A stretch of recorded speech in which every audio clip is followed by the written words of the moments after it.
منظور پښتون یو ځوان ده، منظور پښتون یو زړور ده. جنرال موبین څنګه د منظور پښتون ملاتړ اعلان کړ؟ جنرال موبین وایي منظور پښتون په واقعیت د پښتنو لپاره یو د سر سړی دی او په اوس وخت کې به بل هیڅ داسې کس پیدا نه کړ چې منظور ته ورسیږي. منظور په واقعیت د کونډو د یتیمانو او کړېدلو پښتنو رسا غږ دی. لومړی ځل ګورم چې پښتانه په دومره ډېر تعداد سره راټولېږي او د خپل راتلونکي ژوند د ښه والي لپاره غږ جګوي.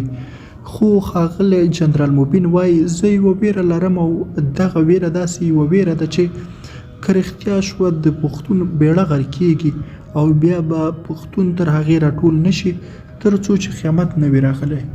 ښاغلی موبین پر منظور غږ وکړ چې ای د پښتنو د غږ اوچتونکیه، پام کوه چې خرڅ نه شي، پام کوه چې د میلیونونو پښتنو هیلې خرڅ نه کړې، پام کوه چې د څنګ ملګرو په رقم ته هم خرڅ نه شي. پریکړه وکړه او داسې پریکړه وکړه چې پښتون پکې یو نوی ژوند پیل کړي او یو روڼ سهار وویني، د بل له جبر او غلامۍ خلاص شي او ستا دا ستر کار ځان د تاریخ په ښو کرښو کې ځای کړي چې تاریخ پښتانه او راتلونکي نسلونه پر تا وویاړي. درنو لیدونکو له ملتیا مو مننه. په آخر کې زموږ چینل هم سبسکرایب کړئ، لایک او کمنټ او له ملګرو سره یې ضرور شیر کړئ.